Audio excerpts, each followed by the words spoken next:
Braquage conscient, avec effraction verbale garantie, c'est simple, un mot, un micro-podcast. Prise d'otage du jour, bonjour. Mirage, l'illusion qui t'attire.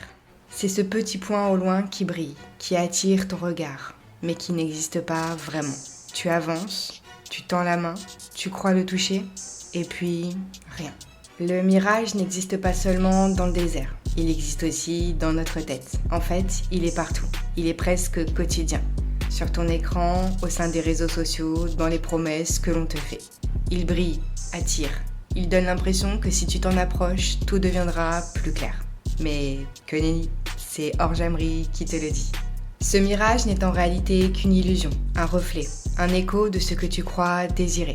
Et derrière ce mirage se cache ce que l'on pourrait appeler la culture du vide. Et oui, je suis obligée d'en parler, parce que nous sommes en plein dedans. Tout ce qui brille immédiatement n'est pas forcément ce qui te nourrit vraiment. Like, vues, tendances, apparences, récompenses éphémères. Tout est conçu pour attirer ton attention, apporter à ton cerveau sa substance tant attendue, tant réclamée. C'est là que l'illusion qui t'attire fait son entrée en scène. Si tu veux mon avis, ce qui est réel est toujours plus discret. Par exemple, un mot sincère, une action concrète, un moment partagé. Ça ne clignote pas sans cesse, ça n'hurle pas pour attirer ton attention. C'est un moment simple, fidèle, constant. C'est un peu comme un truc que tu ne peux pas consommer rapidement. Ça demande de la présence, de l'attention, parfois même de l'effort. Mais au moins, ça te nourrit vraiment. Le réel t'invite à prendre le temps de ressentir, de toucher et de vérifier. Tu t'es déjà retrouvé à courir derrière quelque chose que tu savais perdu d'avance ? Alors oui, je sais, le mirage c'est fascinant, presque surprenant. Il te fait avancer, en plus il te fait croire que le mouvement à lui tout seul suffit. Il te fait courir après des illusions. Il remplit tes journées d'images, de désirs, de bribes et de satisfaction immédiate. Ça va venir clairement renforcer cette culture du vide. On te vend le frisson, la brillance, le plaisir instantané, comme si c'était suffisant.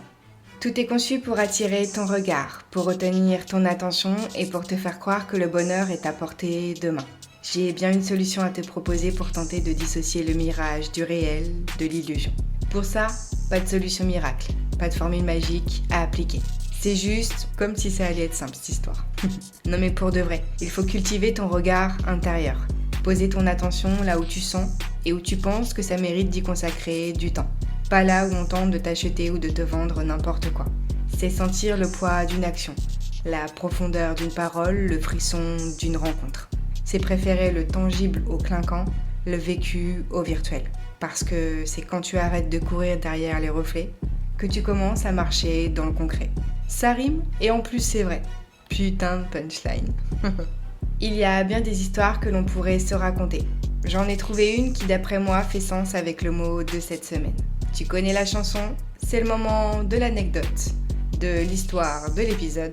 Alors, c'est parti!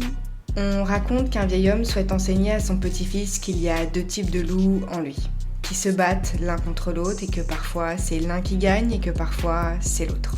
Il lui décrit les particularités de chacun. Tout d'abord, le premier loup, c'est tout ce qui nous tire vers le vide. Colère, peur, ego, illusion, entre autres. Lui, il court après des mirages. Le second loup, lui, est réel, vivant, nourrissant. Joie, espoir, humilité, vérité. En fait, tout ce qui fait que tu te sens à ta place. Vrai, sans contrefaçon. Son petit-fils l'interroge et lui demande « Mais lequel des deux loups va gagner cette bataille ?»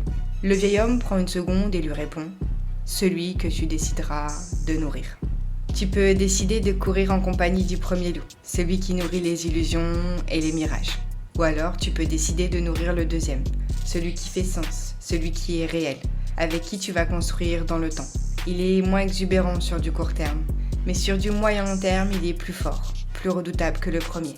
Alors, auditeur, auditrice, de quel team tu as envie de faire partie ? Quel loup as-tu décidé de choisir aujourd'hui ? Sache que le loup que tu choisiras de nourrir, c'est celui qui te fera basculer d'un côté ou d'un autre. Et ce loup-là pourrait bien être le choix crucial de ta vie. Alors réfléchis-y à deux fois.